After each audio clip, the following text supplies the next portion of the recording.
Hey, what's up, everybody? Welcome back to the Championship Leadership Podcast. We got Ed Brenegar here from North Wilkesboro, North Carolina, currently. So thanks for being here, Ed. I appreciate it. And thank you for having me. Absolutely. So before we dive too much into you and share a little bit about your story and kind of your background and what you're up to today, I like to ask all my guests what Championship Leadership is the name of the podcast. What comes to mind for you when you hear championship leadership? Well, I think let me make it a couple of distinctions there. So if you're the head of a business, you're the owner, or you're the managing director, or you're the president of the CEO. When I think of championship leadership, I'm thinking of how that person champions the leadership of their people. And that's a kind of a principle or a core value of my approach to leadership, and I'll just give you the definition, and that'll probably make some sense. So I see that all leadership begins with personal initiative to create impact that makes a difference, that matters. And so if the leader of the company, the person is in the role of the leader, champions that kind of leadership, then all his or her people are going to be also championing leadership that is the leadership of impact through their work and through their company. The other side of that is the people who are average people who are also making a difference in the world, and we should be championing them and recognizing them for the contributions they're making to our communities. Yeah, I love that. It's been doing this for almost 4 years now, and close to 300 guests, and each time I get a much different answer. So I love to hear the different ways that people kind of define and what championship leadership is to them. So that's very powerful, very unique answer than some of the others that I've gotten. Well, a lot of it comes from me not being very oriented around adjectives of descriptive words, and rather oriented around action. Mm-hmm. And so we're going to champion something rather than simply identify someone. Yeah, right. So that's kind of the way I look at things. Why don't you, for the listeners that aren't familiar with you and who you are, kind of give us a little background on your path, your journey, and how that's taken you to where you are today and what it is that you're up to today. Well, my journey into the world of leadership began as a Presbyterian minister. I was an associate minister of a large church in Atlanta doing community ministry. So I had my parish was the people outside the church on the streets of Atlanta, alcoholics, homeless people, poor families, people, a wide spectrum of people, business people. Mm-hmm. And I was asked to become the clergy representative to a local business association, and I joined, and I saw something I had never seen before. I was used to working in businesses and in churches and nonprofit groups, and always there was the whole leadership thing was about one person being the leader and everybody else being the follower. But in this group, there was a 45-member board, and it was not like that. They were all contributing, all of them, all the time, and there was no one person kind of dominating the group. And I said, "Oh, so this is what leadership is." And I knew then that at that point in time, that was going to be my calling, is to address leadership. And so immediately I jumped into studying it. I took some seminars, and almost immediately I became, shall we say, in opposition to the normal way that we were thinking about leadership, which is that it is this role that is in an organization. So we say that person is the leader and everybody else follows. Well, and it really disturbed me, because I was reading these biographies of great leaders, of business people, of politicians, of military people. And these stories were always about that person being the leader who accomplishes so much. And I realized that that's not the way the world works. It's actually very much a team sport, shall we say, and that everyone is contributing when that leader at the top of the hierarchy is being recognized. A lot of people have contributed to that person being recognized for that. And so it began a journey where I tried to understand, well, what is this different way of looking at leadership than what we normally get from the marketing of leadership personalities, let's call it that way. And basically I came to the realization that all leadership begins with personal initiative, that it's something that anybody can do. And it's not something that you have to earn a credential for. All you have to do is decide, I'm going to go do something that causes a beneficial change for somebody or some group or my community or something like that. And so that began this process where I spent another few years in pastoring a church, and then I moved into higher education for a while. And then in the mid 90s, I started my own consulting practice. And out of that emerged a model of leadership that I call the circle of impact, and is built around three dimensions of ideas, relationships, and structure. And the idea is to align those three within your organization. And alignment is really like problem solving. And that emerged about 20 years ago, and I spent probably 15 years testing it and working it through all my consulting contracts and clients. And then about 5 years ago, I began the process of writing a book about this, and that was published in 2018. And the name of the book again? It is called Circle of Impact, Taking Personal Initiative to Ignite Change. And if you're watching this, obviously you can see that, but if you're not, yeah, we'll get that linked up for those folks in the show. Yeah, you can find it in Amazon. Amazon. Okay. Yeah. Beautiful.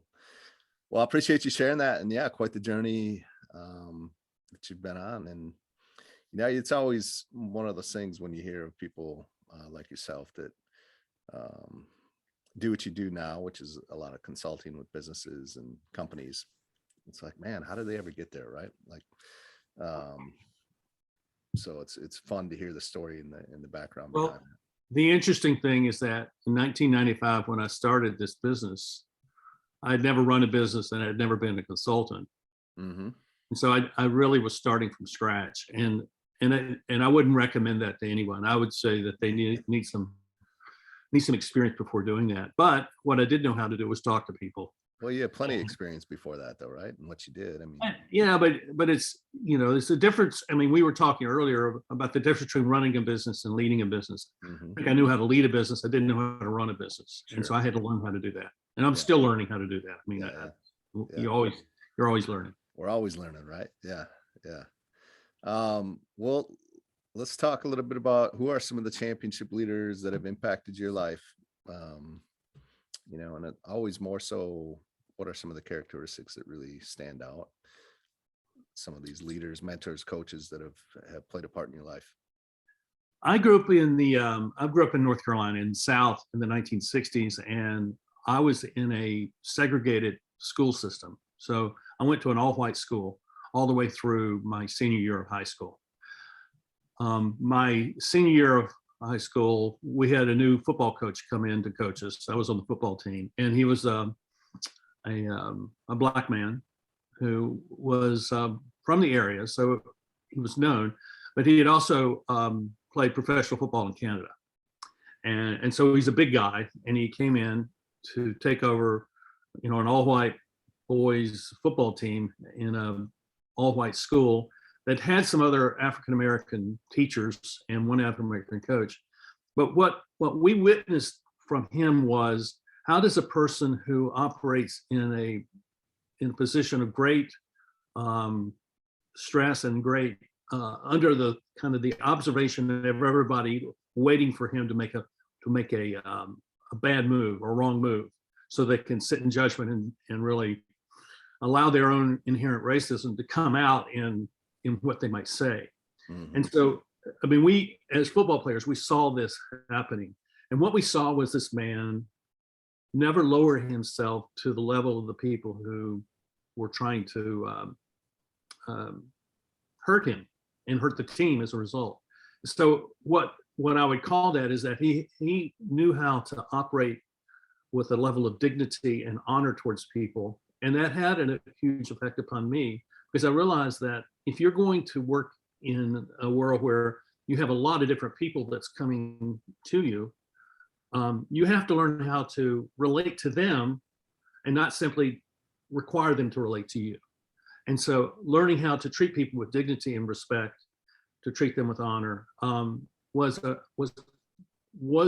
probably the most significant change that I went through as a young person in my life. And it got reinforced years later, probably 10 years later. Yeah, it was about 10 years later. Actually, 10 years later, when after going to seminary, I went to Pakistan for a summer where I was a volunteer refugee worker. And one of the days we were out there in the desert, and we come across a group of refugees, and they're in bad shape. They need clothing, they need some new tents, they need food. And so we provide that for them. And at the end of the day, we're getting ready to leave. This man comes up to me, this Afghan man, probably only about 5 foot tall, very, very short. And he comes up to me and he grabs my hands, put his hands over my hands, and he shakes them. And then he reaches up and strokes my beard. I had a beard at that time. And I'm just a young guy. I don't know what's going on, other than he's thanking me. And later that evening, our host told me that what he did was he expressed honor, that the way that one Afghan man expresses honor to another Afghan man. So he included me into his circle of men in his Afghan tribe, as and that was also the first time I'd ever felt a significant sense of being thanked for something that I had done.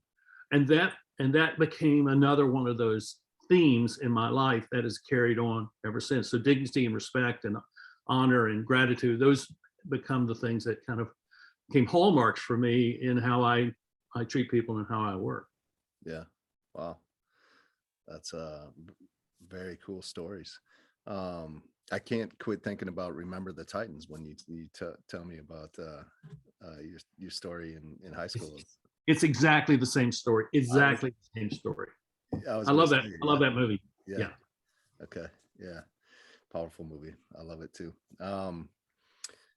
What's the vision for you? What I think, again, kind of, I talk football, right? Bill Belichick, Nick Saban. I think championship leaders continue to be able to raise to the highest levels, competing against the best in the world. And I think a big part of that is a vision that they have that some others may not, and courage to take action on it. So what's the vision for you, maybe even short term, next 5 years, and impact that you're looking to make from that?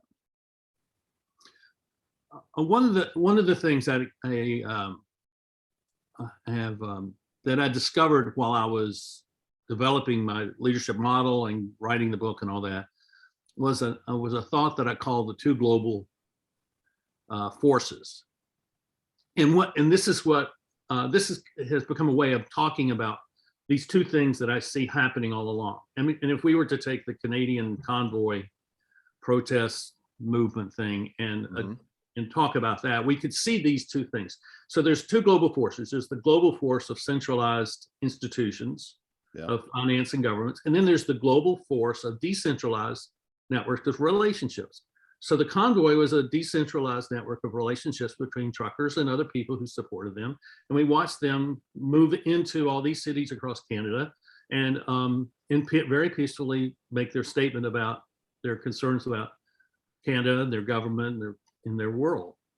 On the other side, we see the government of Canada, which is a highly centralized institution, treat them in a different way than that they were used to. And when they implemented the emergency measures, that would be a typical act that a highly centralized governmental institution might do. So those two things are operating all the time. And I think that that how do we who are average people who may not be functioning in government circles and that sort of thing, but we're just average people, we have businesses in our local communities, what do we do about that?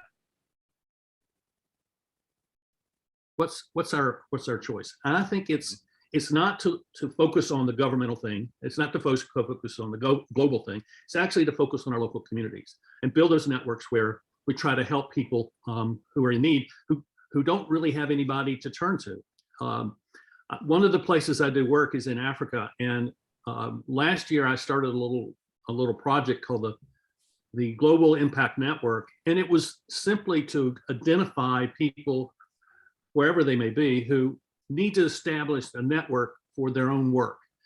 One of the guys that I know in Uganda, he had a situation where he was needing to feed his people in his community, and he was having difficulty. And so I said, well, are other people having the same problem? Let's gather them together into a network, and let's begin to talk about ways that we can solve this. So it's simply a way of getting people to start talking to each other, join together. They discover that they have some common values, they have some common needs, they have a common purpose and common goals. And so for me, what I see for my own vision of what I'm doing is really supporting people to establish these networks and to train them in leadership that rises up from the grassroots of their community. So I see that whatever's happening is making difficulty. I mean, you look at the big cities in our country and you see them having a difficult time maintaining the quality of life that let's just put it that way. Well, you can sit back and say, well, we can moan and gripe about that, or we could say, well, let's do something about this. Maybe we can't deal with the government. We can't deal with the city government, the county government, the state government, but we can deal with ourselves, and we can try to put projects together that help people. So one of these guys in Africa reached out to me and says, can you help us start we have a group of people that want to build a community center, particularly to focus on people who have HIV and AIDS. I said, sure, we can do that. What do you want? What are you thinking? And so all I'm doing is I'm listening to them, responding to them, and helping them come together as a team, as a group, who now can go and solve this one problem that they have. And once they have solved that one problem that they have, they can do another one, then another one, and another one. So I really see that the future is being built from the ground up. It's not being built from the top down. It's being built from the ground up. And then we just need to recognize that we need to be in relationship with one another, and we need to work together to solve the problems that we're all finding are affecting us. Mm-hmm. Yeah, that's how did you end up in? I know you've mentioned this a few times. Doing work in Africa. Where did that come from?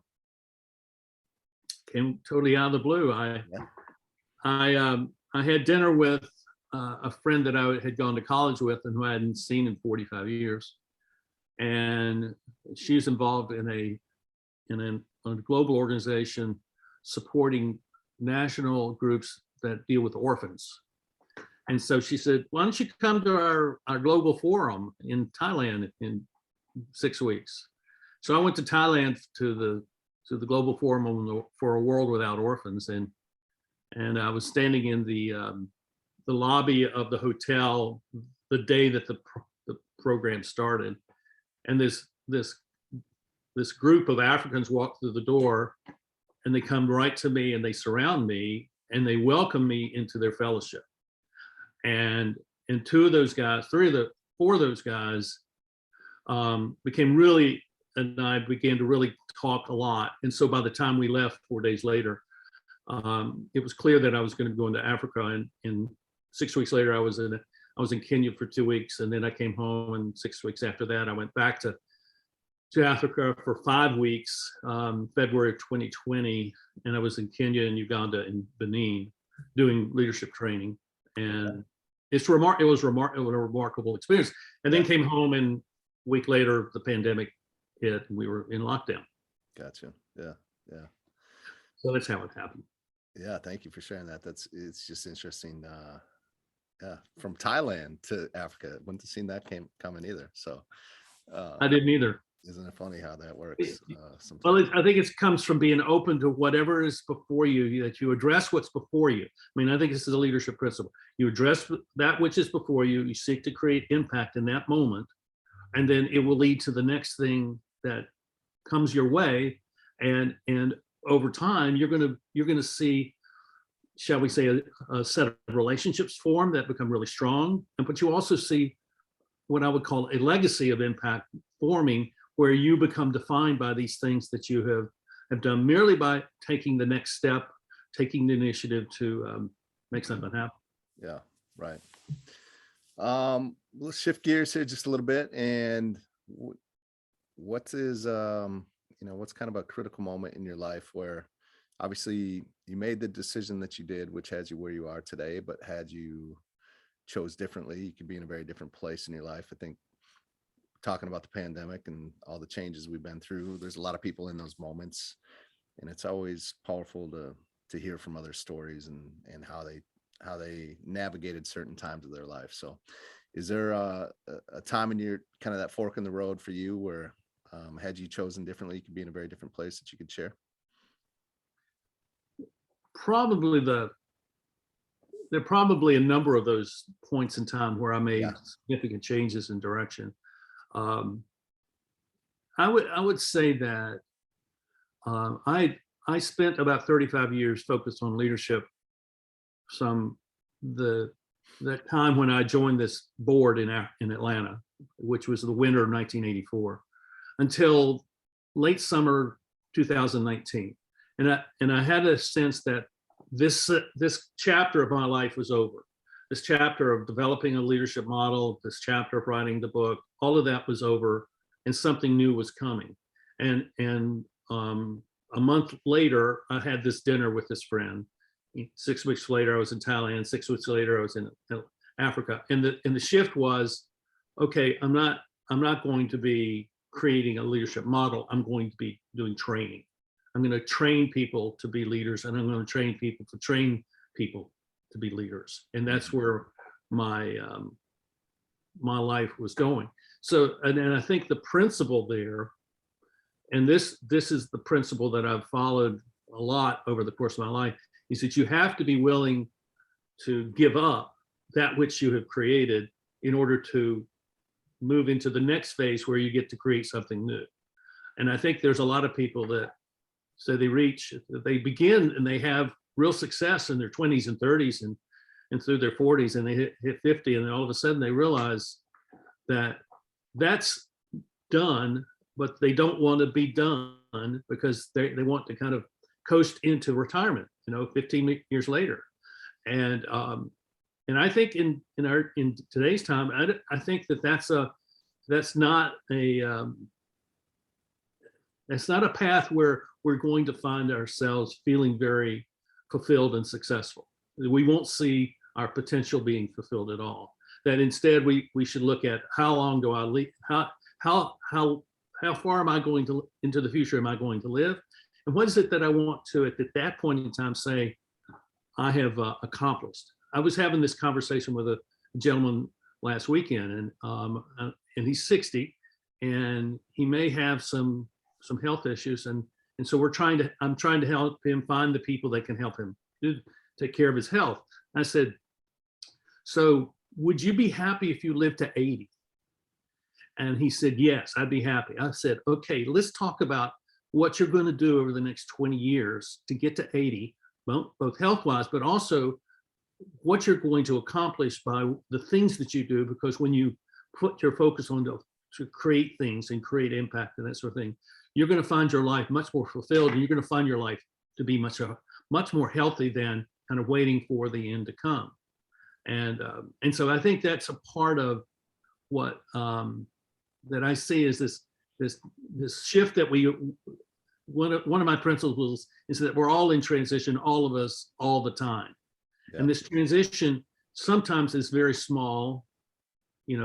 It may just be moving from one town to the next, or moving into a new house or something, or it could be huge, like changing careers or retirement, or you find yourself going to Africa and spending weeks training people to do leadership.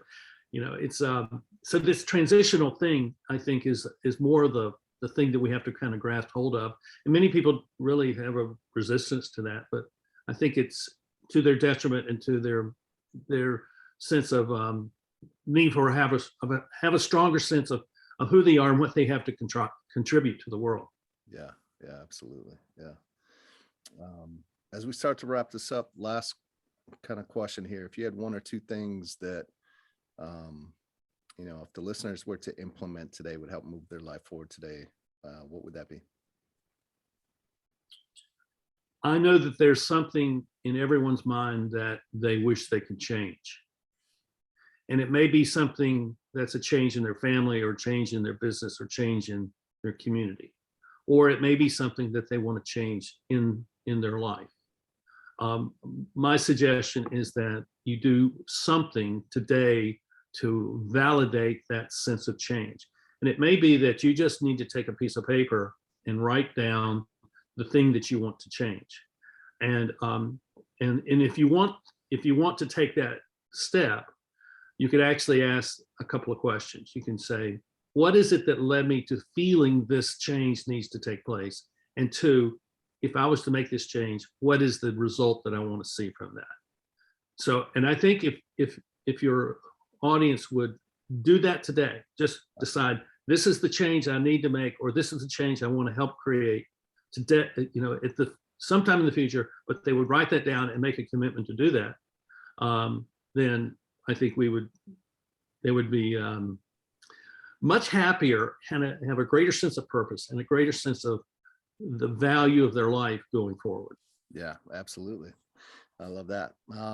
What are a few ways that the listeners can follow you, find out more about what you're up to and what you're doing? And I know you like you say, you don't deal with boredom well. So if you have time on your hands, you're writing books and putting some content. And I'm talking to people all the time. There are two places that people find me. They can find me at my website, which is edbrenegar.com, edbrenegar.com. And in the last month, I have started a Substack column. I've kind of shifted from my weblog on my site to the Substack thing. I think it opens me up to a broader audience. And that is called The Future of Leadership with Ed Brenegar. And so I think so far I've published 12 articles in the last maybe 3 weeks. Okay. So I'm writing about the two global forces right now. So it's a subscription. It can be a subscription thing. It's going to be when the audience gets large enough. I'll start doing some subscription stuff. Okay. And so that's edbrenegar.substack.com. Okay. Yeah, we'll get those linked up for everybody listening as well. And appreciate you being here, Ed. This is a great conversation. Thank you. My pleasure. Appreciate it. Best to all you all.